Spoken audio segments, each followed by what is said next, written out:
Hello दोस्तों, मैं doctor Gita Awasthi नई कहानी के साथ आपसे मुखातिब हूँ। दोस्तों, कहानी का शीर्षक है दिया जलाती रहना। कहानी प्रस्तुत करती हूँ। जिंदगी में न जाने कितने मोड़ों से गुजरते हुए यहाँ तक पहुँची है रेवा। रेवा खुद ताजुब करती है, एक गरीब घर की बेटी कैसे महलों तक पहुँच गई थी।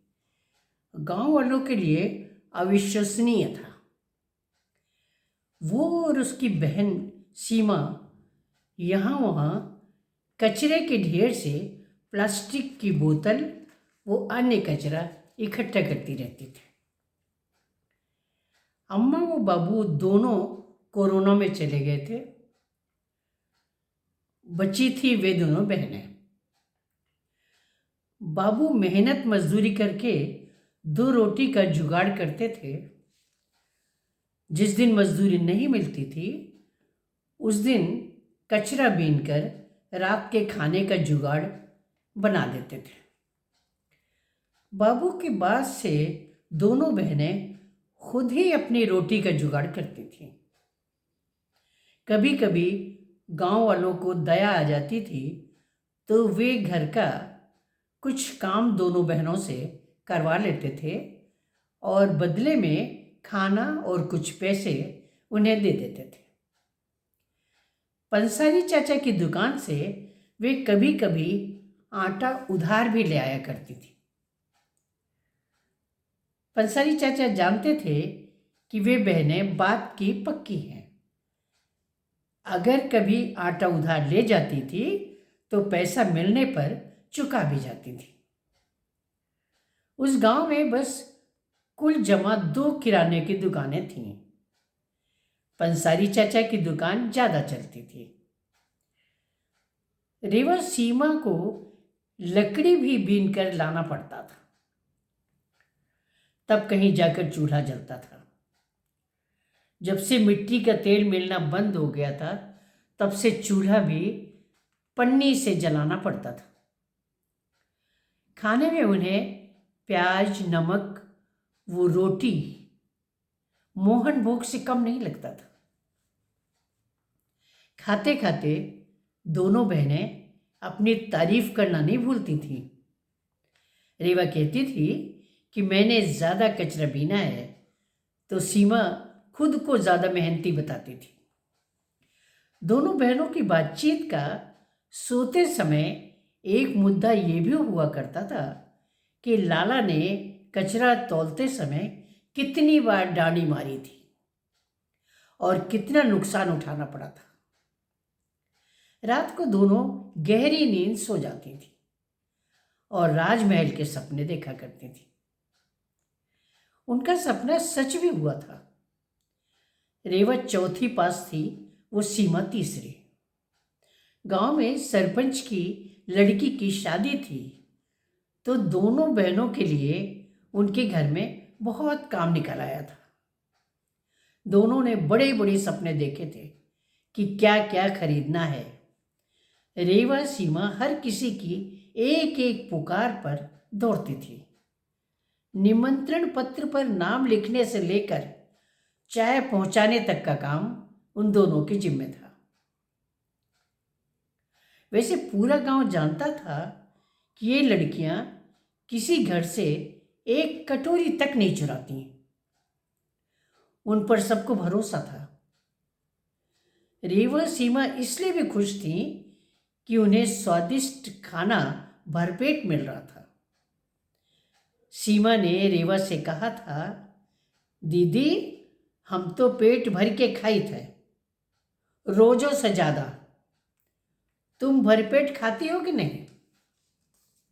रेवा ने कहा था, पगलिया दौड़ दौड़ के काम करे का परत है, खाए के सोए का थोड़े राहत है कि भरी पेट खाए ली। 12 बजे तक तो दौरे का परत है। बारात आने का दिन आ चुका था। सुबह से हलचल मची थी। चारों तरफ सजावट ही सजावट थी। कहीं बल्बों की झालर लटक रही थी तो कहीं रंगीन कागज की झंडियाँ, कहीं गुब्बारे तो कहीं सिल्वर व गोल्डन पेपर के फूल। सीमा काम करते करते रुक रुक कर सजावट देखने लगती थी। रेवा उसे बीच बीच में डांटती जाती थी, मन लगाए के काम करो, नहीं तो हटाए देनी चाहिए। सरपंच काका बहुत ही कड़क है। इधर रेवा देख रही थी कि हलवाइयों के साथ साथ एक लड़का काम कर रहा था। वो सीमा को बार बार देखता था। जिधर से भी सीमा निकलती थी वो बहाने ढूंढ ढूंढ कर उधर देखता था। कई बार रेवा ने सीमा को उससे बातें करते हुए भी देखा था। रेवा ने सीमा से पूछा भी था, कायरी वह लड़कवा से क्या बतलाती रही हो? उसने बताया था कि वो कचरा फेंकने की जगह पूछ रहा था। रेवा समझ गई थी कि सीमा झूठ बोल रही थी। रेवा हर वक्त सीमा पर निगाह रखना चाहती थी, पर इतने लोगों के बीच शादी जैसे कार्यक्रम में यह संभव नहीं था। शाम को गौरानी आने लगी थी। मालकिन ने उनको बिठाने का काम रेवा को सौंप दिया था। रेवा अपना काम बखूबी करती जा रही थी। तभी उसे सीमा अपना झोला लेकर जाती दिखी थी। उसने सीमा को आवाज़ भी दी थी, लेकिन सुहाग गीत गाए जा रहे थे और उस शोर में शायद सीमा ने उसकी आवाज़ सुनी ही नहीं थी, या फिर जानबूझकर अनसुनी कर दी थी। रेवा ने उसके पीछे जाना चाहा था कि पता लगा सके कि झोला लेकर वो कहाँ जा रही है, पर रास्ते में ही उसे किसी ने कोई काम बता दिया था और वो फिर काम में उलझ गई थी। उसने सोचा था कि वो बाद में सीमा को ढूंढ लेगी। बारात आ गई थी और भीड़ का रेला अंदर से बाहर की तरफ भागा था। बाहर से भी लोग अंदर आ रहे थे। दूल्हा देखने की होड़ में औरतें इस कदर धक्का मुक्की कर रही थी कि रेवा बाहर झांक कर सीमा को देख ही नहीं पा रही थी। जयमाल के लिए बिटिया को ले जा रहे थे। उसके पीछे पीछे भी सजी सजाई लड़कियां चल रही थी। रेवा ने सोचा था कि दुल्हन बनी सौम्या कितनी सुंदर लग रही है। दूल्हा भी सुंदर है। दोनों की जोड़ी कितनी सुंदर लग रही है। दूल्हे के बगल में दूल्हे का दोस्त भी खड़ा था। वो भी गोरा सुंदर था, मगर दुबला सा था। ऐसा लग रहा था जैसे बीमार रहता हो। जयमाल हो गई थी। सबको बड़ा मज़ा आया था। नाश्ता हुआ था, फिर थोड़ी देर बाद खाना लगा दिया गया था। रेवा को सौम्या के पुराने अच्छे अच्छे सूट दे दिए गए थे। उन्हें पहनकर रेवा भी बहुत सुंदर लग रही थी। उसे देखकर कोई ये नहीं कह सकता था कि ये कचरा बीनने वाली लड़की है। रेवा उस सूट में बहुत ही प्यारी लग रही थी। भांवर के वक्त दूल्हे के दोस्त ने उससे कहा था, सुनिए, कॉफ़ी बनवा लीजिए। रेवा को लगा था कि किसी ने मीठा मीठा शहद उसके कानों में घोल दिया हो। बात ऐसी थी कि भांवर के समय दूल्हे के भाई भतीजे, वो दोस्त सभी मंडप के नीचे बैठे थे। तो बैठे हुए लोगों के बीच चाय कॉफ़ी की मांग उठी थी। रेवा कॉफ़ी लेकर गई थी तो दूल्हे के दोस्त बोले थे, कॉफ़ी की फरमाइश आपके जीजा जी की है। रेवा ने अपने लिए आप शब्द का प्रयोग पहली बार सुना था। सरपंच काका अंदर आए थे तो रेवा ने धीरे से कहा था कि सीमा उसे बहुत देर से नहीं मिली है। ये भी बताया था कि सीमा एक झोला लेकर बाहर कहीं गई है। रेवा ने सरपंच काका को बताया था कि हलवाइयों के साथ जो लड़का था उससे सीमा बात कर रही थी। रेवा ने सोचा था कि उनके अलावा कोई और ऐसा नहीं है जो सीमा का पता लगा सकेगा। सरपंच काका ने कहा था कि शादी ब्याह से निपट लें, फिर पता लगाते हैं। भावरे हो गई थी। वो बाकी रस्मों के बाद विदाई की बेला आ गई थी। विदाई की तैयारियां चल रही थी, तभी सरपंच काका अंदर आए थे। वो रेवा को कमरे में एक तरफ ले गए थे। कुछ देर चुप रहे थे, फिर बोले थे, रेवा बिटिया, तुम्हारे तो भाग खुल गए। जवाई जी के जो दोस्त हैं ना, दुबले वाले, कुछ बीमार रहते हैं। उनको देखभाल के लिए एक लड़की की जरूरत है, जो घर की वो उनकी दोनों की देखभाल करे। उनको तुम्हारा काम अच्छा लगा, कल से देख रहे हैं ना। मैंने भी तुम्हारी बड़ाई कर दी है और अपनी सहमति भी दे दी है। अब तुम जैसा चाहो बता दो। वैसे तो तुम्हारा भविष्य संवर जाएगा। सीमा का हम पता लगाएंगे, नहीं तो थाना पुलिस करेंगे। जब सीमा मिल जाएगी तब हम उसे अपने घर में रख लेंगे। खाना कपड़ा रुपया सब देंगे और तुमको खबर भी कर देंगे। तुम सौम्या के गांव में रहोगी और उसका ध्यान भी रखना। जमाई के दोस्त तुम्हें खाना कपड़ा पैसा सब देंगे। मालकिन बन के रहोगी। सरपंच काका की बात सचमुच सही थी। रेवा ने थोड़ी देर सोचा था। घर का मोह छोड़ना मुश्किल लग रहा था। फिर उसने सोचा था कि पेट के लिए 2 निवाले जुटाना मुश्किल है, और अब तो सीमा भी चली गई है। राम जाने आएगी भी या नहीं। अकेली इस दुनिया में कैसे रहेगी। वहां काम करेगी तो रुपया खाना मिलेगा। ज़्यादा से ज़्यादा जान जाएगी तो कौन उसके लिए रोने वाला बैठा है। और उसने हाँ कह दी थी। सौम्या के साथ उसकी भी विदाई हो गई थी। सौम्या अपनी ससुराल बाजे गाजे के साथ गई थी और वो उन दोस्त बाबू के घर चली गई थी।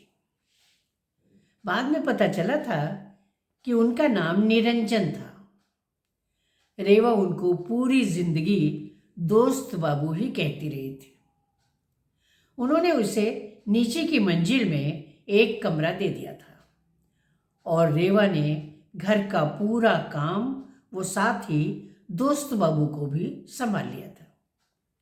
रेवा सवेरे जल्दी उठ जाती थी, साफ सफाई करके दोस्त बाबू को जगा देती थी। वो उन्हें चाय दे देती थी।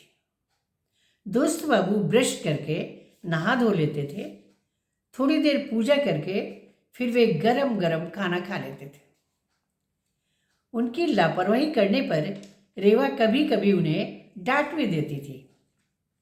दोस्त बाबू रेवा को खाली समय में बताया करते थे कि उनके रिश्तेदार प्रॉपर्टी पर आंखें गड़ाए बैठे हैं और वे जानते हैं कि अगर उन्होंने प्रॉपर्टी उनके नाम कर दी तो वे एक एक और रोटी को तरस जाएंगे। रेवा ने दोस्त बाबू की दवाएं वगैरह भी समझ ली थी कि कब कौन सी दवा देनी है, नाश्ते में क्या देना है, सब्जियों में क्या क्या पसंद करते हैं। दोस्त बाबू महीने में एक बार शहर जाकर अपनी दवाएं खरीद लाते थे। वो डॉक्टर को दिखा कर आते थे। उनके पास कार थी, वो ड्राइवर भी था। दोस्त अंकल रेवा को भी शहर ले जाते थे। वो घर की ज़रूरत की चीज़ें, वो सब्जी भाजी खरीद लाती थी। दोस्त बाबू की रेवा बहुत इज्जत करती थी। सभी कहते हैं कि रेवा बहुत खूबसूरत है। जब से दोस्त बाबू के घर आई है, अच्छा खा पी कर और निखर आई है। मगर दोस्त बाबू ने कभी उसे बुरी नज़र से नहीं देखा था। उन्होंने हमेशा उसे बहन बेटी की नज़र से ही देखा था। दोस्त बाबू का स्वास्थ्य दिन रात गिरता चला जा रहा था। एक बार रेवा ने कहा था, आप कौनो आदमी नौकर काहे नहीं राख्यो, बिटिवा काहे राख्यो? दोस्त बाबू ने हंसकर जवाब दिया था, क्योंकि लड़की ममतालु होती है, उसे बिना भूख के खिलाना आता है, मना करने पर भी दवा पिलाना आता है। लड़की एक अच्छी नर्स होती है और सबसे बड़ी बात यह होती है कि वो हर रूप में माँ होती है। रेवा की आंखों में आंसू आ जाते थे। कितना अच्छा इंसान है और कैसी बीमारी से जूझ रहा है। परिवार के बारे में ज़्यादा कुछ बताया नहीं कभी। पूछने पर सिर्फ ये कहा था कि मैं उन लोगों के बारे में ज़्यादा बात नहीं करना चाहता। एक बार उनके गांव से कोई रिश्तेदार आए थे। उनसे झड़प के दौरान दोस्त बाबू ने कहा था, ऐसे हत्यारों के बारे में मैं बात नहीं करना चाहता। रेवा सहम गई थी। अब वो कभी भी उनके बारे में बात नहीं करेगी। दोस्त बाबू के न रहने के 2 दिन पहले से ही मौसम और उनकी तबीयत दोनों ही खराब चल रहे थे। बादल इतना घुमड़ रहे थे कि आवाज से डर लग रहा था। अंधेरा छाया हुआ था। दोस्त बाबू को शायद दर्द कुछ अधिक ही था। उन्होंने पहली बार रेवा से कहा था, रेवा जरा मेरे पैर दबा दोगी? रेवा ने हाँ में सिर हिला दिया था। उन्होंने पैर पर चादर डाल दी थी। वो धीरे धीरे रेवा से कहना शुरू किया था, रेवा, ये मकान और बैंक का सारा रुपया पैसा मैंने तुम्हारे नाम कर दिया है। एक किराएदार रख लेना तो तुम्हारा रोज का खर्चा निकल आया करेगा। रेवा से उन्होंने धीरे से कहा था, एक वचन हमें देना पड़ेगा। रेवा ने आंखें उठाई थी तो उन्होंने कहा था कि ये घर छोड़कर कभी मत जाना। तुम इस घर की लक्ष्मी हो, हमेशा यहाँ दिया जलाती रहना। कहकर उन्होंने अपनी आंखें हमेशा के लिए बंद कर ली थी। रेवा की आंखें भीग गई थीं। सीमा को सरपंच काका अपने घर लाकर रख लिए थे और उसे सूचना कर दी थी कि वो ठीक है। रेवा की आंखें इसलिए भी भीग गई थी कि वो इस रिश्ते को क्या कहे जो दीपक की ज्योति से जुड़ा है और सिर्फ एक ही तमन्ना करके गया है कि इस घर में दिया जलता रहना चाहिए। नमस्कार।